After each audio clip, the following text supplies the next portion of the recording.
The Tudor period is best known for the fact that the notorious kings and queens such as Henry VIII and Elizabeth I instilled their iron will onto the people. Henry VIII, for example, executed its estimated well over 50,000 people during his 4 decades on the throne, and it's believed too that this was around 3% of the entire population of England. The fascination regarding the Tudors has also bred a morbid curiosity, and many of the Tudor monarchs have, in the years after their deaths, had their coffins and burial vaults broken into. Someone even tried to steal the bones of King Henry VIII from his coffin. And in this documentary, we look at 5 Tudor monarchs whose coffins were opened, and we assess what shockingly was found. And to support our channel, please make sure to subscribe. One of the most barbaric and brutal kings of England was Henry VIII, who is best known for having 6 wives. 2 of these lost their heads inside the Tower of London, as an axeman and swordsman would perform the bloody roles of taking the heads of his wives. But Henry VIII in his final years put a huge amount of weight on, and he would become rather restricted with injuries he had following a jousting accident, which transformed his personality. The king had been smashed off of his horse in his 30s, and following this he became rather tyrannical, and his mood would shift sharply. This coincided with the executions of some of his friends, who he would condemn and then regret these actions. But in 1547, Henry VIII became ill early in the year, and he would succumb to this inside of his chambers in the Palace of Whitehall. However, Henry VIII, following his death, would be buried in a very small vault, which is not in keeping with his reputation and legacy. Today he still remains in this burial vault, despite his wishes being different.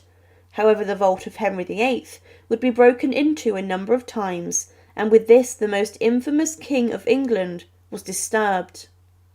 On the 28th of January 1547, King Henry VIII died, and his death was one which was rather peaceful. He was attended on by the Archbishop of Canterbury, Thomas Cranmer, and in the end the king slipped away, and he did acknowledge in his life that he had sinned a great deal. But following his death, the king's body was washed inside of his chambers, after it was left a few days before his demise was announced to the Parliament. With this, Edward VI was made king, but Henry VIII's heart and vital organs were removed, and these, it's believed, were then placed in lead caskets or vessels, which were buried in places separate from where his body was laid to rest. After this, the king's body was placed into a coffin, and it was then laid in state in the presence chamber of Whitehall Palace, and was surrounded by burning tapers before it was moved on a huge procession to Windsor Castle, and the church within the castle's walls, St. George's Chapel. Henry VIII stated in his will to his servants and family that he wanted to be buried with his 3rd wife, Jane Seymour, who had died following giving birth to King Edward VI. Jane's demise inside of Hampton Court was very sad, and she never made it out of the place alive, as she became sick in the days following giving birth to the heir.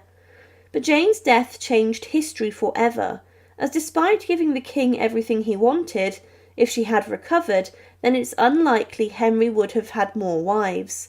But her body, minus the heart, which had been buried in Hampton Court Chapel, was taken to St. George's Chapel and was buried in a vault under the floor of the choir, showing her importance.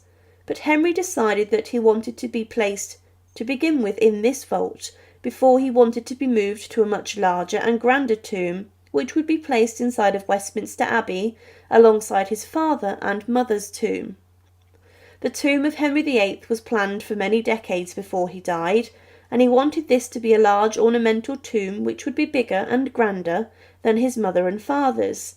Henry VII and Elizabeth of York, specifically, it would be a quarter bigger, and Italian sculptors tried to work on this, and Henry VIII did argue with them over the tomb's design.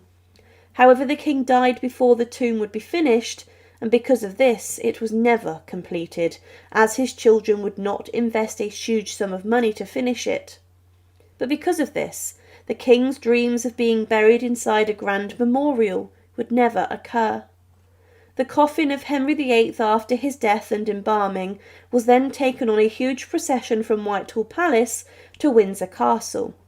The procession was 4 miles long, and roads had to be widened to allow it to pass by. And the hearse carried the coffin of the king, which was pulled by horses who had been draped in black cloth. But on the coffin was a wax effigy of Henry VIII, covered in jewels and his clothes. This was for many people who witnessed the procession the first time they had seen an image of their king and what he looked like, and the crown was also placed on the coffin. The funeral procession moved towards Sion Abbey, and it was then rested for the evening to have a break, and there have been rumours in the past centuries that whilst it was here, the king's body exploded and that parts of Henry dripped out of the coffin, and then this was licked at by dogs. This may have been caused by the gases building up in the body after death, and this is known to occur.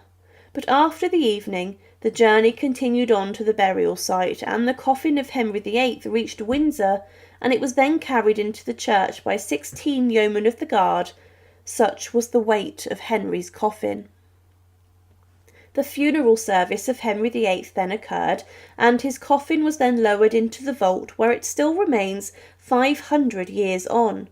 His officers of the household broke their staves of office and threw these into the vault after the coffin. But the burial vault would, throughout the centuries, be disturbed a number of times. Today there is no pomp or ceremony regarding the king's burial site, and it's just a simple marble slab showing where Henry VIII is buried. It says, "In a vault beneath this marble slab are deposited the remains of Jane Seymour, Queen of King Henry VIII, 1537, King Henry VIII, 1547, King Charles I, 1648, and an infant child of Queen Anne. This memorial was placed here by command of King William IV, 1837, but Henry VIII was disturbed a number of times, mostly to bury the others inside of the vault with him, and he would be buried next to someone who he would consider his greatest enemy. The most important person inside of the burial vault after Henry VIII is King Charles I, who was placed next to Henry's coffin. King Charles was a Stuart, and Henry VIII during his reign would bar the Stuarts from ever becoming the kings of England. But after his daughter Elizabeth I had no children or heirs, the Stuarts became also the rulers of England. But Charles I is remembered in history for being one of the most brutal and shocking kings who threw his country into civil war. The English Civil War is known as the bloodiest conflict ever fought in England, but Charles I would be placed on trial after the defeat, and he would then be condemned to death, before his head was taken off on Whitehall by an executioner.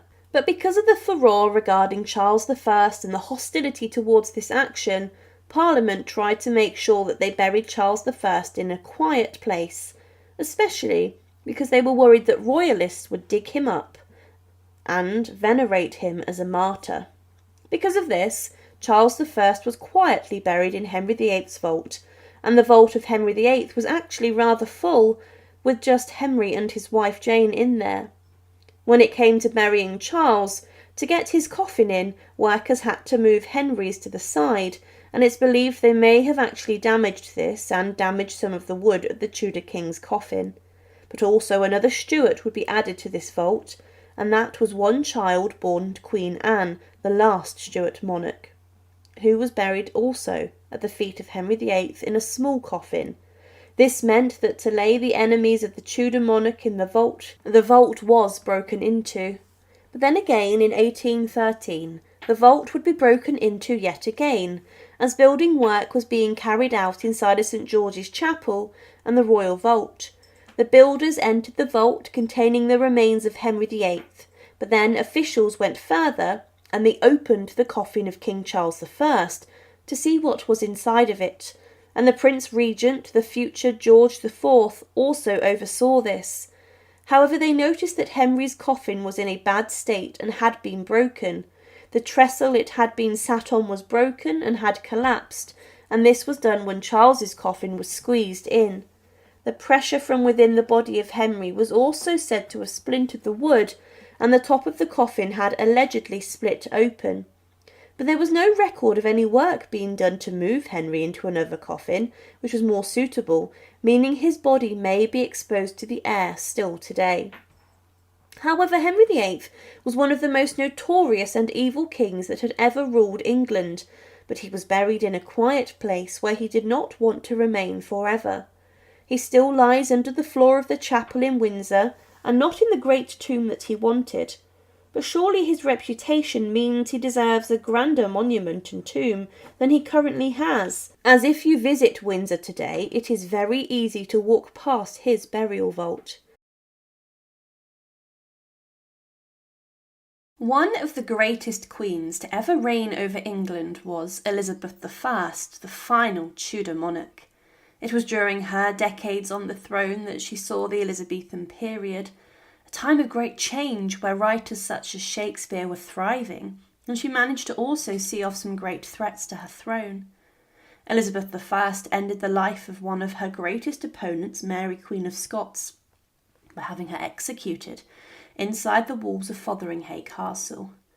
But Elizabeth I also managed to defeat the Spanish Armada, the greatest enemy and army of the time across Europe, but Elizabeth was a queen who was loved by her followers and population, and she was very popular.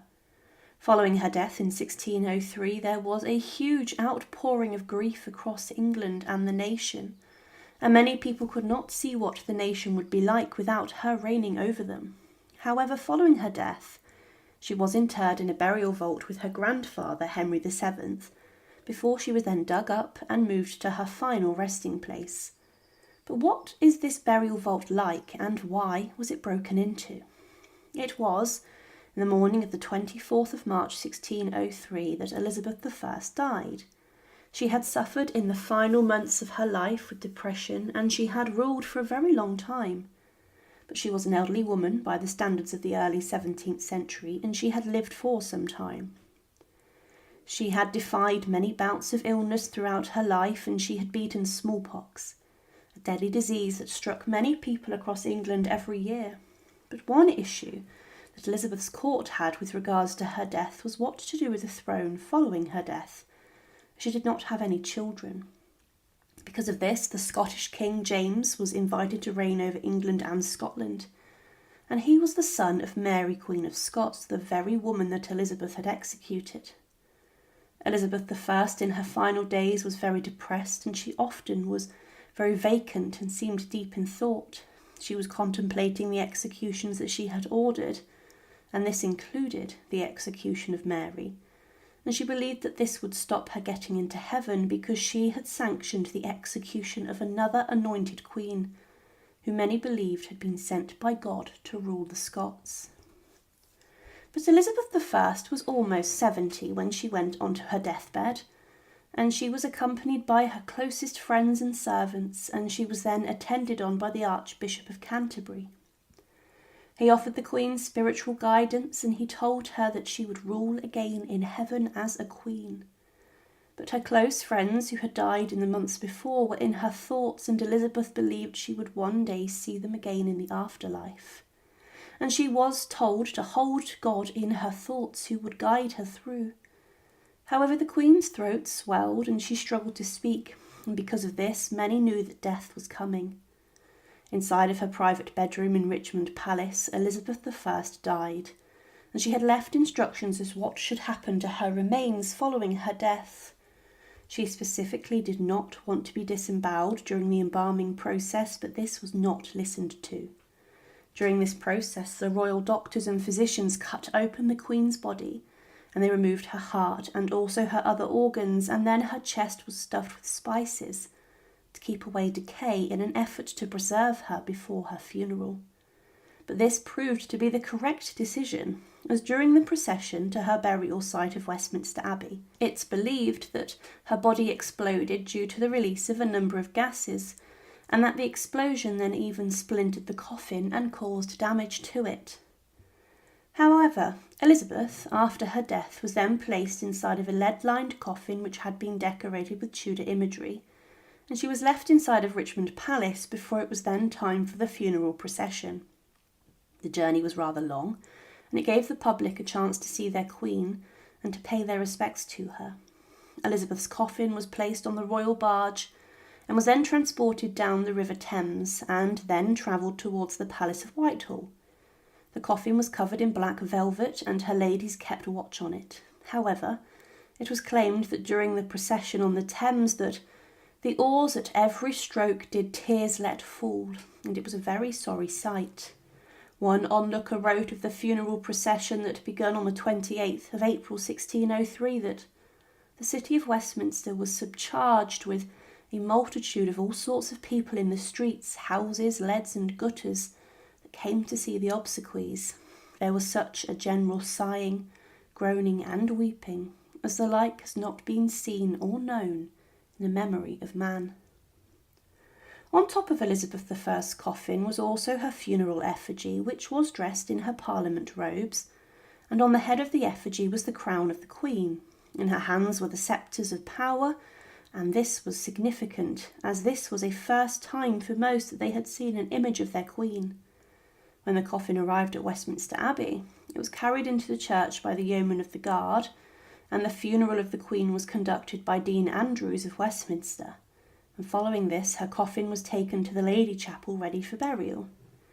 To begin with, the burial vault was actually the same as Henry VII and Elizabeth of York's, and she was buried under the tomb of her grandparents, which was said to have been an honour, and at the heart of the Lady Chapel. But then following this, her body would be moved later on. James I, the Queen's successor, was determined to win over his new population, and one way in which he did this was to honour Elizabeth, as she was so popular.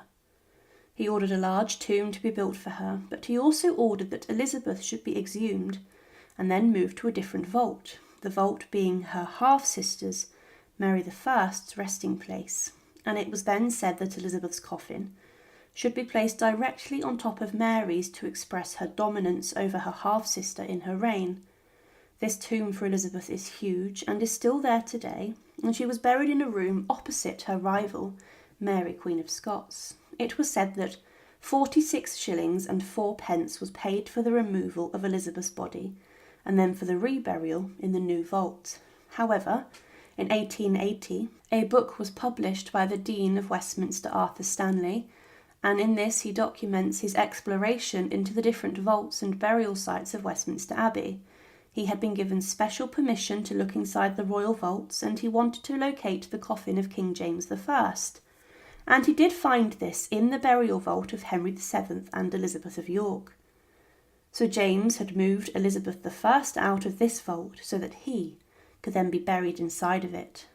But Arthur Stanley then explored some other rooms from the royal vault, and he came across an aisle underground at the east end of the tomb of Elizabeth I, and he found a small opening in the wall where he then crept through and entered the burial vault of Elizabeth I and Mary I.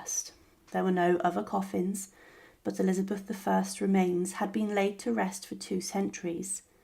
He wrote about what he saw and said, "The excavations, however, had almost laid bare the wall immediately at the eastern end of the monument of Elizabeth, and through a small aperture a view was obtained into a low, narrow vault immediately beneath her tomb. It was instantly evident that it enclosed 2 coffins, and 2 only, and it could not be doubted that these contained Elizabeth and her sister Mary, the upper one larger, and more distinctly shaped in the form of the body, like that of Mary Queen of Scots, rested on the other. There was no disorder or decay, except that the centering wood had fallen over the head of Elizabeth's coffin, and that the wood case had crumbled away at the sides and had drawn away part vault of the decaying lid. No coffin plate could be discovered, but fortunately the dim light fell on a fragment of the lid slightly carved. This led to a further search, and the original inscription was discovered. There was the Tudor badge, a full double rose, deeply but simply incised in outline on the middle of the cover. On each side the august initials E.R. and below the memorable date 1603. The coffin lid had been further decorated with narrow moulded panelling. The coffin case was of inch elm, but the ornamental lid containing the inscription and panelling was a fine oak, half an inch thick, laid on the inch elm cover. The whole was covered in red silk velvet, of which much remained attached to the wood, and it had covered not only the sides and ends, but also the ornamented oak cover, as though the bare wood had not been thought rich enough without the velvet. The sight of this secluded and narrow tomb, thus compressing in the closest grasp the two Tudor sisters, partners of the same throne and grave, sleeping in the hope of resurrection. The solemn majesty of the great queen thus reposing, as can hardly be doubted by her own desire, on her sister's coffin, was the more impressive form the contrast of its quiet calm with the confused and multitudinous decay of the Stuart vault, and of the fullness of its tragic interest with the vacancy of the deserted spaces which had been inherited too, explored in the other part of the chapel. The vault was then immediately closed. Not since Arthur Stanley ventured into the burial vault of Elizabeth I has anyone, it's believed, ever been in and documented what they saw. It's considered a sacred space, and the final Tudor monarch is laid to rest in a better manner than others inside of Westminster Abbey had been. Following the death of King Henry VIII, the son he greatly wished for took over as the King of England, succeeding his brutal and tyrannical father. But the plan was for Edward VI to reign for a long time, and for his son's children to then continue the Tudor dynasty for centuries. But this never happened, as at the age of 15 inside of Greenwich Palace, the ill King of England succumbed to a terrible death, and he was for his last few months suffering. Edward VI was buried following his death inside of Westminster Abbey, but his resting place for a long time was lost. However, in the centuries after, his coffin was located and his coffin was even opened, and what those curious people found when they opened the casket was shocking. When Edward VI was just 9, his father, Henry VIII, died and was then crowned king inside of Westminster Abbey. A regency council was established to help him rule, and at the top of this was Edward Seymour, his uncle, the Lord Protector. However, in 1550, Edward VI was stricken with a mysterious illness which was very serious, and the royal doctors and physicians believed that this was possible, that Edward could have died, and because of this they were worried who would become king or queen next if Edward, the young boy, did die. However, Edward VI did recover from this, and this bout of ill health was kept a secret. But in the years following, the boy king did suffer another illness which was deadly. He would before this catch measles and also smallpox, but he did manage to recover again, showing that he was strong and was not always sickly and could demonstrate strength. But the king was at this time a little deaf and also wore glasses. However, in the December of 1552, things took a turn for the worse. Edward VI began to show signs of tuberculosis and measles, and the measles had caused the problems with his immune system. On the 15th of February 1553, it was said that the king was sick with a feverish cold, and Mary, his eldest sister, came to visit him. However, he was during this meeting bedridden, and he was displaying a very violent cough. Some rumours dominated the royal household that he had been poisoned, but to many the king's health remained a secret. He had a number of different symptoms, which were all very serious, and the best doctors and physicians across England were brought in to treat him. One woman, who it's believed was almost like a faith healer, was let into the king's apartments, and she administered a potion that almost killed the king and caused his limbs to swell up. However, on the 17th of March 1553, things continued to take a turn for the worst. Edward VI, the son of King Henry VIII, was now a thin and weak young boy who was very gaunt, and the doctors recorded that he was approaching his death. In the April of 1553, his health did pick up slightly, as he was spotted walking in a local park, and he was then sent to Greenwich Palace to recover. But it was here where he would die. Edward was seen in the gardens growing weaker, but he was coughing up blood, and some doctors still believed he would recover. But there was a belief that there was a tumour in his lungs causing his high fever, but his stomach was very swollen, and he also broke out in sores and ulcers. On the 17th of May 1553, he met with European ambassadors, and he was very weak during this, but his body continued to swell, as did his head and legs, and he was given tablets to help him sleep. However, then, adaptations were made to the line of succession, and the throne was then to be given to Edward's cousin, Lady Jane Grey. In mid-June, he was not eating, and doctors predicted that he had a matter of days left to live. The king's last few days were horrific, as he could only lay on his back and his hair was falling out. On the 1st of July, he was spotted by a crowd at a window, but on the 6th of July, 1553, Edward VI, at around 8 in the evening, died in the arms of Sir Henry VIII. He said his final words, "I am faint. Lord, have mercy upon me, and take my spirit." The doctors then, following his death, opened up his chest, and they found out that the king's lungs were infected, and he had 2 ulcers on them. Edward VI's body was embalmed, and then sealed in a lead coffin for burial, and he was then to be buried inside of Westminster Abbey. Thomas Cranmer, the Archbishop of Canterbury, officiated the service, and the funeral procession was similar to King Henry VIII's.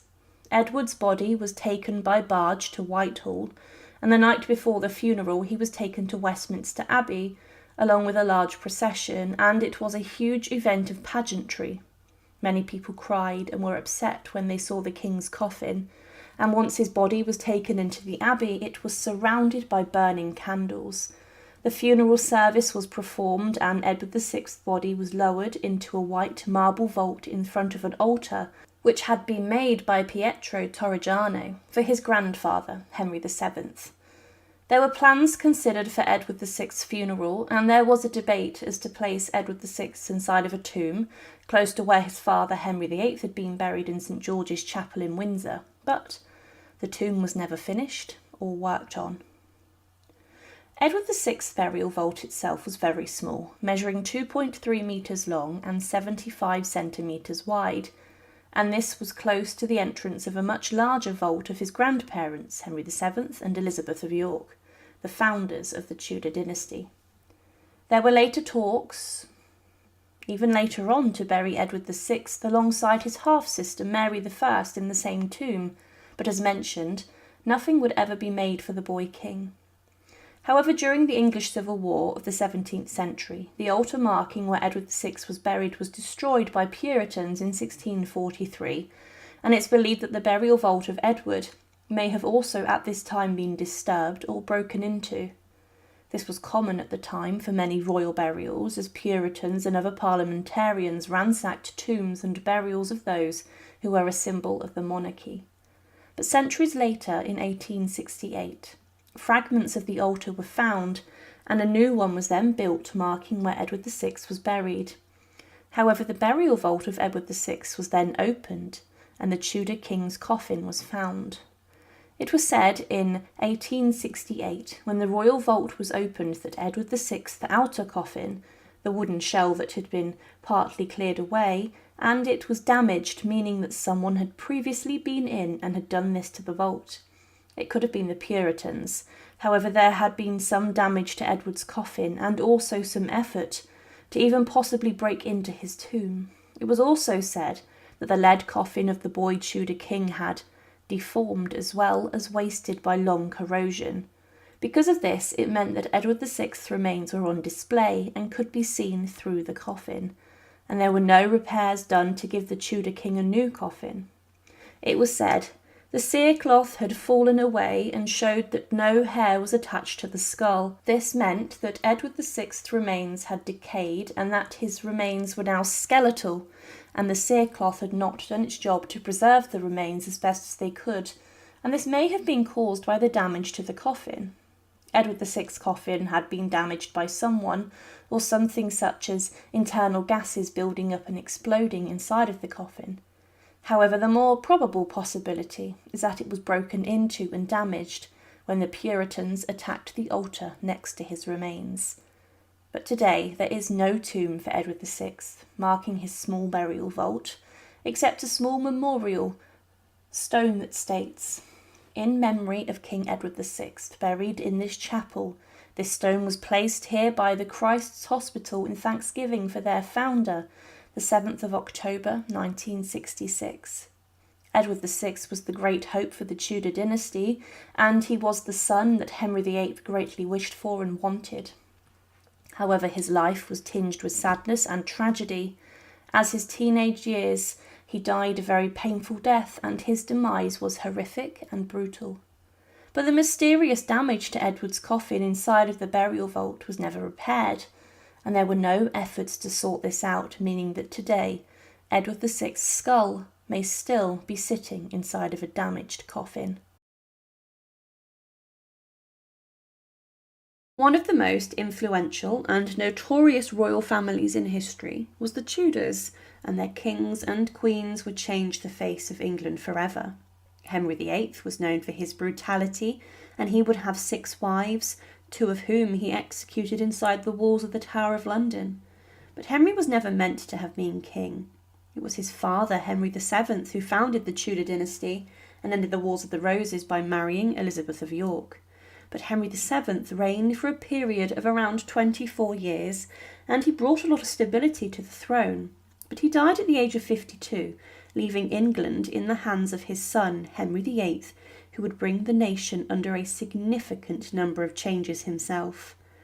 But did you know that Henry VII's burial vault was opened a number of times throughout the years? Henry VII became the King of England by the right of conquest, and he then married Elizabeth of York to unite the warring factions of the Wars of the Roses and to bring an end to decades of disputes over the rightful king. Some saw Henry as a usurper who had dethroned the rightful King Richard, but he faced a number of rebellions in the years after that came in the form of pretenders, with these claiming they were the princes in the Tower, or Edward V, the boy king who had disappeared from sight inside the Tower of London. He managed to put them down and would show a ruthless side, as he had some of his enemies executed. This showed that Henry VII was someone not to be crossed. Henry was not someone who knew how to run a nation, and he had a number of close advisors who helped him do this. He was more prudent than other monarchs, and he made the crown very rich, through raising taxes and increasing the ruthlessness in which these were collected. But some people were not happy to pay this. Henry VII was a man who was very shrewd, and throughout his reign one of the major boom industries was wool and cloth inside of England, and this was then traded around the world. He also increased his stranglehold over law and order, introducing justices of peace to make sure the nation's laws were being adhered to. Henry VII, despite having differing popularity, did manage to increase stability in the monarchy following the Civil War, but in 1502, Elizabeth of York and Henry VII's first son, Arthur, died. He was the heir to the throne and was very much the man expected to become the next Tudor king. He had died following his marriage to Catherine of Aragon inside of Ludlow Castle and passed away from the sweating sickness. This loss hurt the king greatly, and for a man who rarely showed any emotion in public, he was overwhelmed by grief. Henry VII would cry uncontrollably at court. However, further heartbreak came a year later as his wife, Elizabeth of York, died inside the Tower of London. She had just given birth, but days later both Elizabeth and the child died, and with this Henry VII was devastated and he shut himself away, and it was said he himself became very ill and almost died from this unknown illness. It was said the only woman who could bring him out of his upset was his mother, but following Elizabeth's death, he did consider remarrying. In February of 1508, it was noted that the king was suffering from gout, and it was also reported months later that he was in the last stages of consumption, Writers of the time noted how, in the final years of his life, that Henry VII had become sicker more often, and that things were getting more serious each time. It was also reported around this time that Henry VII was very ill and in extremis, and that he was very ill without hope of recovery. But the king managed to battle on as long as he could, and by the end of March 1509 he knew that death was on the horizon, and he drafted his last will and testament. The decline in the king's health was brought about by the fact he was grieving his wife and his son, and many of his close friends and loyal advisers also around this time became sick and ill. With this, Henry VII made sure there would be a seamless transition of power for his son Henry VIII to come onto the throne after his death. Accounts of the death of Henry VII mostly come from Bishop John Fisher. He stated that he said how 2 nights before the king's death he became so weak that he could not hear mass at the altar and had struggled for some time to eat and drink. However, he was keen to do his religious duty, and he summoned his confessor to his bedside to hear the sacrament. Mass at his bedside was heard. At Henry it was said to have been a very moving spectacle. It was said that those who witnessed Henry receiving the sacrament were moved with a marvellous compassion and flow of tears, that at some time they wept and sobbed by the space of 3/4 of an hour. On the day of his death he heard mass again, and this time held the crucifix a number of times with great reverence, embracing it tenderly and kissing it. He was in a significant amount of pain and was suffering and scared, and he in his final moments appealed to Jesus to deliver his soul and to protect him. It was said he claimed, "O my blessed Jesus, O my Lord, deliver my soul from the misery of this world, deliver my soul from these deadly pains, deliver my could from this corruptible body." In his final moments, the king's son, Prince Henry, who was just 17 at the time, was summoned to his father's bedside for his final instructions, and the king said, "Fatherly and godly exhortations committed unto him the laborious governance of this realm of England." However, the original plan was for Henry VII to be buried inside of Windsor, and work had begun on rebuilding part of the chapel as a tomb house, but this was never finished. However, the Lady Chapel inside of Westminster Abbey was being remodelled also, and this would become the resting place of Henry VII. His wife, Elizabeth of York, had been interred in a grave near the new Lady Chapel, but following Henry VII's death, the pair were then interred inside of a large burial vault in the heart of the chapel before the altar and opposite the tomb of Henry's mother, Lady Margaret Beaufort. But Henry VII's tomb was actually placed in an eastern position in the chapel, presumably by Henry VIII, to then make way for his own burial. The tomb cost a huge sum of £1,500 and was made by Pietro Torrengiano of Florence.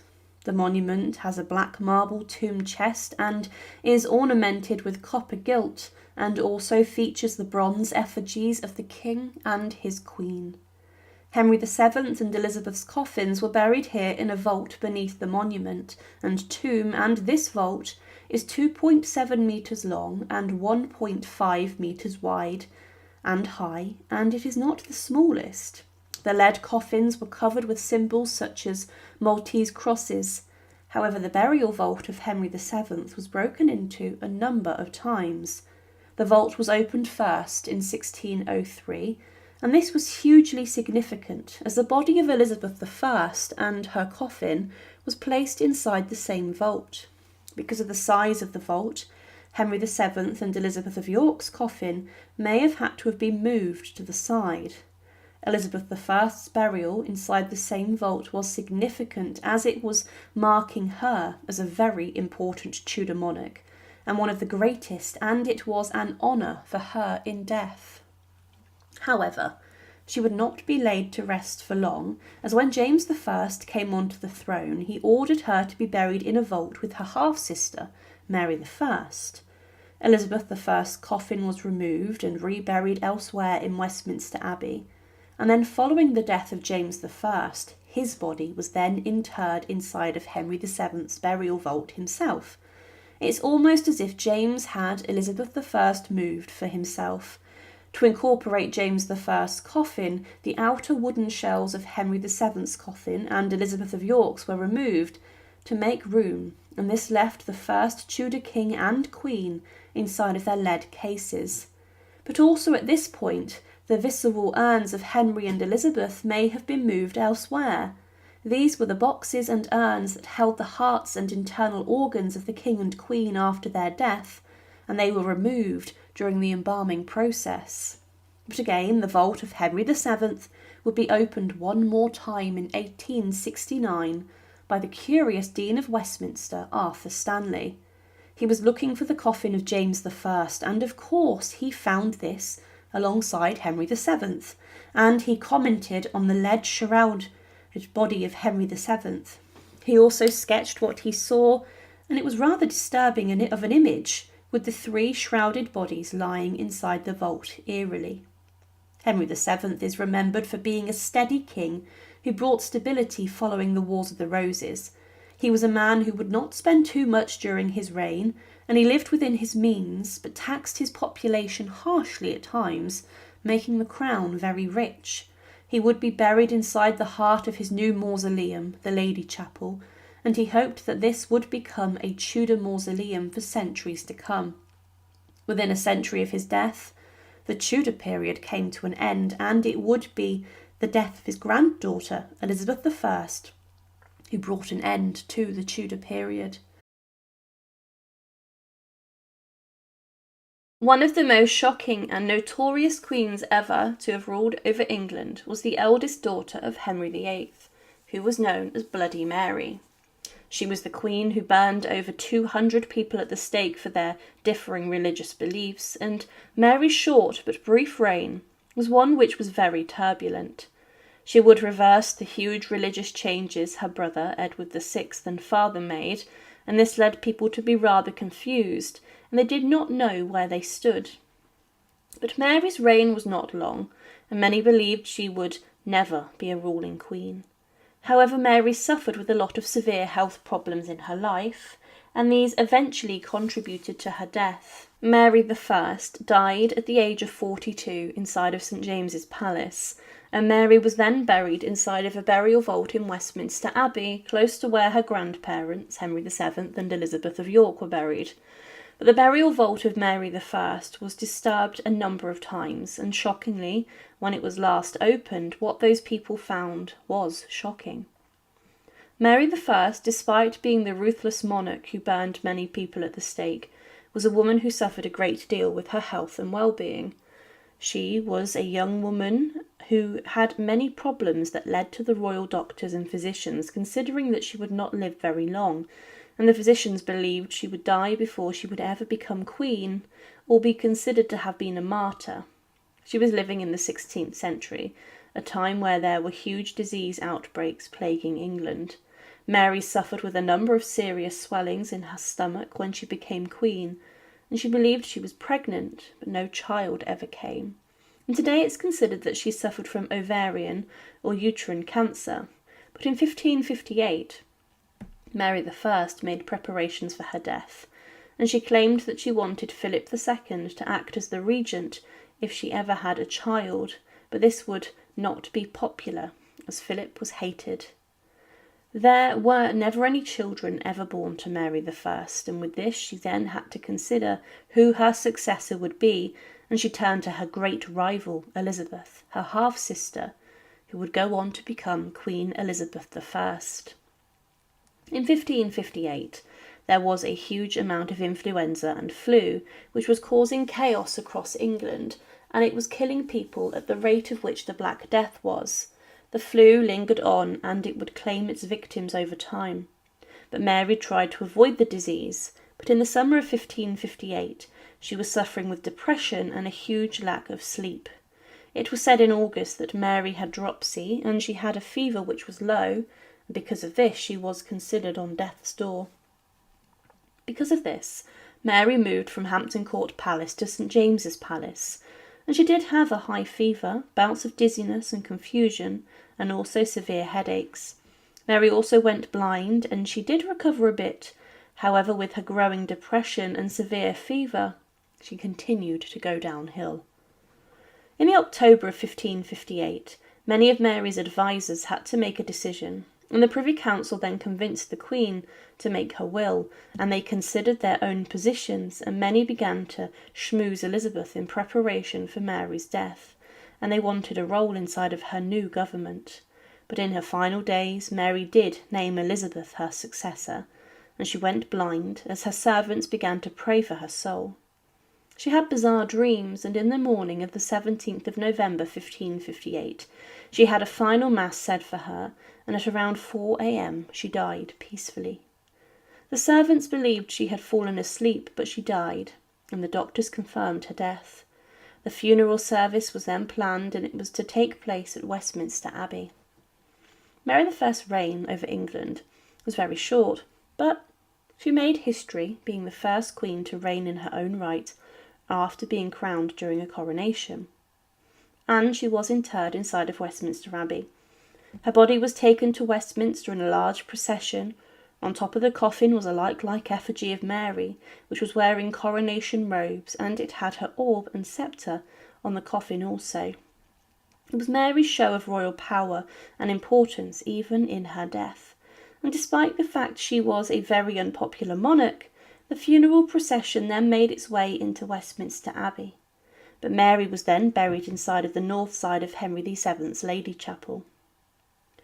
There, today, is little that marks the reign or life of Mary I in her death and demise. There's no funeral effigy or tomb. There isn't a grand memorial either, just a small stone that says that Mary I was buried there. But in the 19th century, the tomb of Mary I was broken into and opened. However, one thing to consider is that this was not the first time it was broken into. Elizabeth I, following her death, was initially buried inside of Henry VII and Elizabeth of York's tomb, but James I, her successor, then ordered the exhumation of Elizabeth so that she could be buried in the same vault as Mary. Because of this, Mary's coffin was moved, and actually, in an act of disgrace against the former Catholic Queen, Elizabeth I's coffin was placed directly on top of Mary's to signal that Elizabeth was much more important than Mary. But in 1880, Arthur Stanley, the Dean of Westminster, encountered the burial vault of Mary I, and he wrote an account on what he saw. He found the coffins of Mary and Elizabeth, and he recorded what he saw, and he said, "The excavations, however, had almost laid bare the wall immediately at the eastern end of the monument of Elizabeth, and through a small aperture a view was obtained into a long, narrow vanlet immediately beneath her tomb. It was instantly evident that it enclosed 2 coffins, and 2 only, and it could not be doubted that these contained Elizabeth and her sister Mary, the upper one larger and more distinctly shaped in the form of the body, like that of Mary Queen of Scots, rested on the other. There was no disorder or decay, except that the centering wood had fallen over the head of Elizabeth's coffin, and that the wood case had crumbled away at the sides, and had drawn away part vault of the decaying lid. No coffin plate could be discovered, but fortunately the dim light fell on a fragment of the lid slightly carved. This led to a further search, and the original inscription was discovered. There was a Tudor badge, a full double rose, deeply but simply incised in outline on the middle of the cover, on each side the August initial E.R. and below the memorial date 1603. The coffin lid had been further decorated with narrow modelling panelling, and the coffin case was of inch elm, but the ornamental lid contained the inscription, and panelling was of fine oak, half an inch thick, laid on the inch elm cover.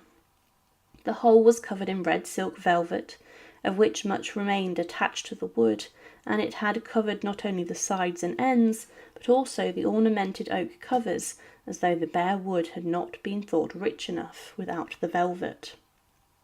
The sight of this secluded and narrow tomb, thus compressing in the closest grasp the 2 Tudor sisters, partners of the same throne and grave, sleeping in the hope of resurrection. The solemn majesty of the great Queen thus reposing, as can hardly be doubted by her own desire, on her sister's coffin, was the more impressive from the contrast of its quiet calm with the confused and multitudinous decay of the Stuart vault, and of the fullness of its tragic interest with the vacancy of the deserted spaces which had been hitherto explored in the other parts of the chapel. The vault was then immediately closed. But still today, the death and life of Mary I is not the most celebrated inside of Westminster Abbey, and Elizabeth I's tomb, which sits above Mary's body, is grand and ornate. Mary I was never given her own burial vault, unlike many other kings and queens buried inside of Westminster. Her vault is not filled with the coffins of others, and still today it's believed only her and Elizabeth's coffin lay in the vault.